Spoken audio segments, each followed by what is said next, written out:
I think one of the biggest mistakes marketers make is assuming they understand their customers without actually understanding their internal world.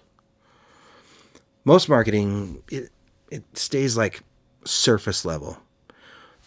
We're talking about like demographics, age,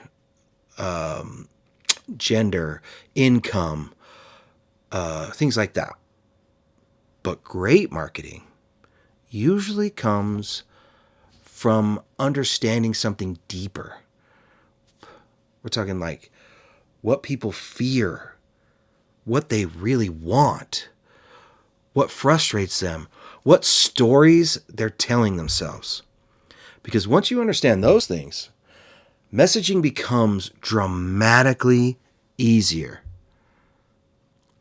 So, I want to walk through some of the questions I think marketers should constantly be asking themselves when they're building a marketing strategy, when they're building messaging, copywriting, positioning, or really anything that's customer facing. So let's start with the first question that you should ask yourself as a good marketer, a great marketer even. And that is, what keeps them awake at night?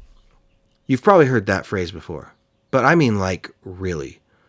Eyes open, staring at the ceiling, indigestion in their chest. What's bothering them? What problem feels unresolved in their life?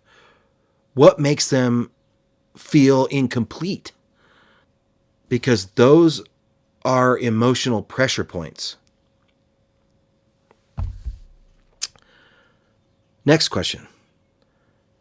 What are they afraid of? Fear is one of the most powerful human emotions, and sometimes that fear is obvious. Sometimes it's not. Maybe they're afraid of failure, or maybe they're afraid of looking stupid. Maybe they're afraid of not fitting in. And your product may not directly solve fear, but it might solve the thing underneath the fear, and that matters to people. Next question. What are they angry about? Or who are they angry at even? This one is really important because anger creates energy. Sometimes people want justice or they want revenge. Sometimes they want just relief. And if you understand what you're what frustrates, if you understand what frustrations already exist inside your customer, you can position your product or brand as movement away from that frustration. Next question. What are their top daily frustrations? Not every frustration connects directly to your product either. But understanding someone's daily life helps you understand how to speak to them. What drains them? What annoys them? What feels inefficient in their life? Or what makes them feel exhausted? Because good marketing doesn't happen in a vacuum. It connects itself to the emotional reality of someone's life. Next question. What trends are happening or about to happen in their world? This is huge. Because if you can identify trends before your customer fully understands them, you become relevant earlier. You become the brand that gets it. And relevance matters in people's lives. Because people pay attention to things that feel connected to the story they're already living. Next question. What do they secretly desire most? And I mean secretly. What do they want? What do they want that they may not openly even admit? Is it status? Is it recognition? Maybe it's security or belonging. Sometimes it's to feel attractive, or maybe they want to be respected, or maybe they just want to feel important or recognized. You can usually tell by watching behavior. People reveal themselves constantly, even when they think they're hiding it. Sometimes someone says they value simplicity, all while buying things that signal status. Sometimes someone says they don't care about what others think. I hear that all the time. While clearly organizing their life around social perceptions. Those deeper motivations matter. Next question. Do they have built-in biases?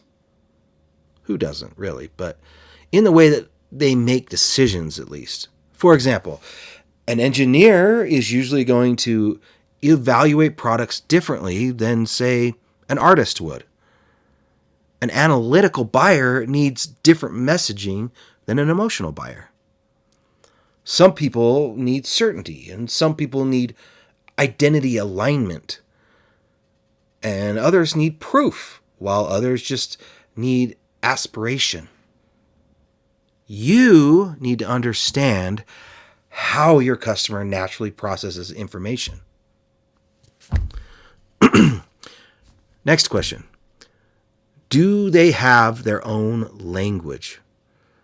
And I don't necessarily mean cultural language. I mean lingo, things like jargon and phrases, inside references or jokes even. Every niche has them. Surf culture, for example, talks a certain way. The gun community talks a certain way. Lawyers have their own things that they say and talk about and think about. Like gamers, they talk a certain way, and they have all the different phrases that they use that only they would understand. And with those and within those worlds, specific language creates trust. Because language signals, I understand this world too. Next question. Who else is trying to sell them something similar? And how are they doing it? This matters because it helps you identify market gaps, overused messaging, and like positioning opportunities, and like all those emotional blind spots. Sometimes the biggest opportunity is simply saying something differently than everyone else. And the final question, who else has already tried selling them something similar, and why did it fail? This is huge, because failed attempts leave emotional residue. People remember the bad experiences they had.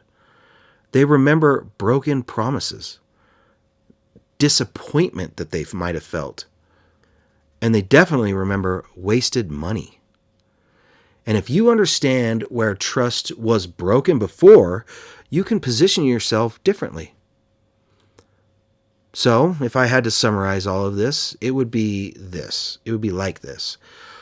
Great marketers start with understanding humans deeply. Not just demos, not just analytics, humans. Their fears, their frustrations and desires, their worldview. Because once you understand those things, you stop guessing at messaging and you start creating communication that actually resonates. And I hope this video resonated with you. I hope that you understood the message I was trying to convey and its importance, and how much easier it'll make your life as a marketer. I hope you'll give me a subscribe, maybe leave some comments. Either way, thanks for being here, and I'll see you next week.